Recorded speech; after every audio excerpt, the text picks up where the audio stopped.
Somebody asked me, can you drink while you're on dialysis? And the answer is yes, you can. We are not allowed to, okay, so phosphates is in everything.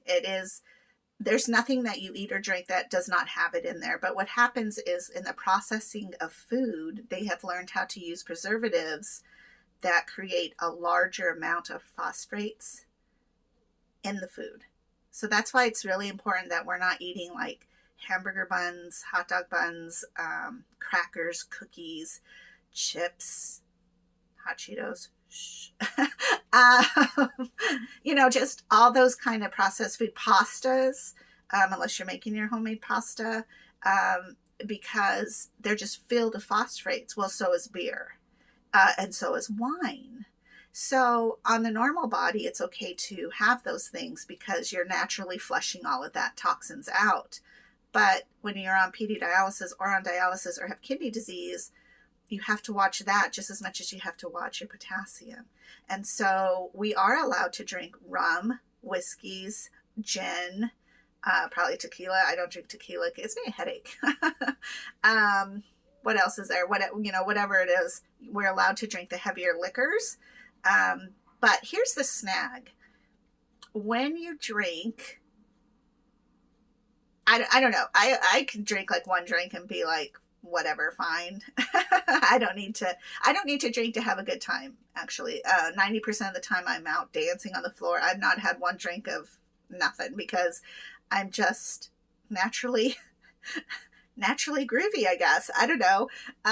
So I will though have like a rum and coke sometimes, or sometimes at Donnie's gigs we'll be offered like a shot of something, and that's fine, But what I do, what you need to do is, if you do drink, is you need to take your Tums, because that's your binder, whatever binder you have. Make sure you take that.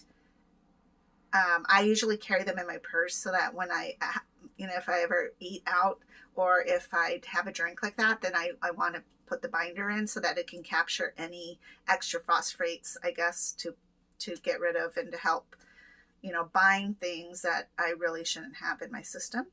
So, but the biggest part about why you don't want to drink is because you can have a good time, and then what happens when you do your exchange? So the fear is not the alcohol.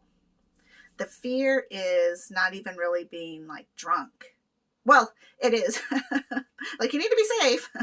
But there's a couple of things. One, you're dehydrating yourself because of the alcohol, regardless.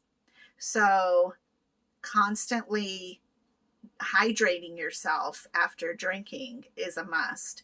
But then because we're on dialysis, we always have to watch our fluid intake.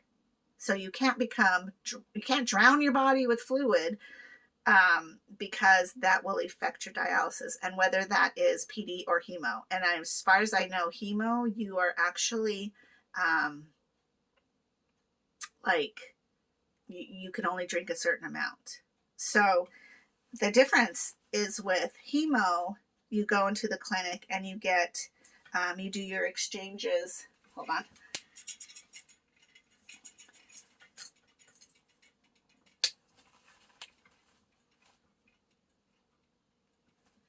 Okay, with hemodialysis, you have a fistula, which is usually in your arm, and then it fuses your veins together, I believe. And then that way they have a set port, because you will go into the clinic usually 3 or 4 times a week for a couple hours.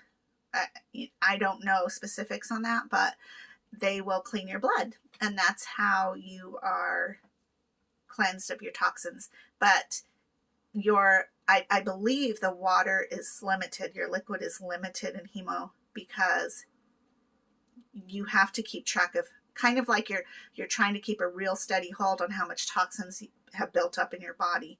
So you got drinking. Now you're filling yourself up with water. You may overload yourself with water, which is not a good thing. With PD dialysis, they use our peritoneum, which is your membrane that holds your belly and all your goodies inside. Everybody has one. And that fills with our dextrose, and that's what seduces toxins into it, and it holds it, and then we drain, and then we refill, and we drain and we refill. But it's the same way. Like, I don't want to drink so much liquid that I become fluid overload, but at the same time, I can't be dehydrated either. So it's a very delicate balance, and it's a lot to think about. And so why over drink alcohol to have to manage all of that? You know, I would say maybe once in a while, maybe a wedding or something, you know, super spectacular. But for the most part, I don't hardly drink at all, because it is just a pain in the ass to have to manage the liquid part, the water part of hydrating myself. And then I do find, like, sometimes if I have 2 drinks, I don't feel well. I just feel, and I think it's because I get dehydrated, and the next morning, it's not like I have a hangover. I don't have a headache. I don't have body aches, nothing. I just don't feel well. And so I really, and I'm glad Johnny doesn't really drink either. So we're, you know, I mean, once in a while we'll go out and we'll have maybe a drink together, but it's not our focus. It's music and having fun. So, but when it comes back to doing your dialysis, if you are drunk, let's say you have a bag in, you go out to the club, which I do a lot, and then I come home and let's say I'm intoxicated. How do I know that I'm not going to be dumb trying to, you know, I could cross-contaminate everything. I could forget to wash my hands. I could forget to wash my counter space or my cart that I use. I could fall asleep in the chair unconnected. Like, that's horrific. Like, not even draining, but my cap off. I mean, there's so many things that you could possibly, there's a million things you could do that could cross-contaminate and make you totally mess up your dialysis exchange. So there's also, like, once in a while, I don't usually have a bag in me when I go to the clubs, because I like to dance. And I found that having that in me, it makes dancing, turning, like when you turn to dance, harder. It's a weird feeling. It's like if you've ever been pregnant, it would be like 9 months pregnant and spinning. You just feel like the gush of the water inside. And so it's just uncomfortable, and it almost feels like you're stretching or something. I don't know. It's yucky feeling. I don't do it. So when I go to the clubs, I don't have anything in me. So if I do end up dancing, then I feel comfortable dancing. And then I'll come home and I'll fill, but, or sometimes I won't fill until the next morning. So again, let's say you go clubbing and then you drink. Now you still have to get up at 5 or 6 or whatever. I get up usually around 5:30 or 6, and I put in my first bag, because your first exchange is always going to set the pace for the rest of the day. So I do it 6 times. So I got to get going in the morning. So if I'm like, then I don't want to get up in the morning and I want to do it. So see how it's still negative? It's still not like the best thing. So that again is another reason why it's probably smarter not to drink so much when you're on dialysis. Also, the other thing, which let me be a mom for a second. When it comes to drinking in general, there's a lot of people who are negative or positive, pros, cons, you know, all those things. And your family has to do what you have to do. Being a single mom, I always taught my kids that when you drink, it is out of a celebration or out of joy or out of something that is positive. You know, you have a drink with the boys, you know, it's a bachelorette party. You know, it's like at the end of a really great week, you just want a beer. But you don't want to drink when you're sad, and you don't want to drink when you're depressed, and you don't want to drink when you're trying to escape or mad.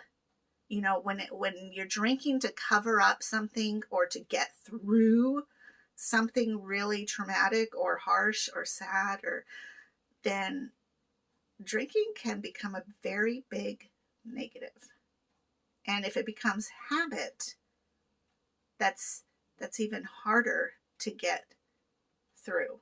So Um, I think that, like I told my kids, when it comes to drinking, you have to be responsible. You know, you don't want to ruin your life or somebody else's life because you were an emotional idiot and decided to drive or decided to fight or decided to do anything that could hurt you or others, So that's my little lecture for drinking. But when it comes to PD dialysis, you don't want to have one, either really great night so you're drinking or really bad night and you're drinking, and then a couple days later be told like, oh no, you have peritonitis and you're done with PD dialysis and your port needs to come out. Like that would be pretty devastating. I would be devastated because it allows me to have freedom even though I have this disease forever. And when I get a transplant, I still have kidney disease. So it's not like I will be better off, but I won't be 100% cured. But I will be better off. And so that'll be a good thing. Maybe that's when I'll have a beer. I do miss Heineken. I will say that. Heineken and Kilt Lifter. Those are my favorite beers to have. And right now if I have a drink at all, I'll have a Malibu rum because it has a little bit of that sweet. I like the sweet liquor. But again, I hardly ever drink it because it's just, to me, it's not worth the risk or the headache of trying to figure out how much I need to drink for the next day of water, or not feeling well. So those are my experiences with drinking. Again, I know there's a different age range of people who watch my videos. So if you are under 21 or you're 10 years old, my biggest fan, she turned 11. My biggest fan is 11 years old. It's very important to be very wise when you are 21 and older when you decide to partake in alcohol and other things. But we'll talk about that later. Okay. Well, anyways, that is my lecture. Thanks for understanding and listening and supporting. Please tell your friends, any relatives, or anybody who needs a conversation about kidney disease. I'm always here to talk. I don't know everything, and it's a lot. And you'll have good days and bad days. And the biggest thing, though, is to continually talk about it and ask questions. And if you're on Facebook, I'm Peruvian Princess. And always reach out to me because I know a lot of you do on Messenger. So that's really great. I do appreciate you all. Let me know any topics that you want to hear about because, sometimes I sit here and I'm like, what am I going to talk about today? But there's so much to know and there's so many things to I don't know. It's a good life. So if you're starting on it, watch what you're eating and drinking. Okay, I'll talk to you guys later.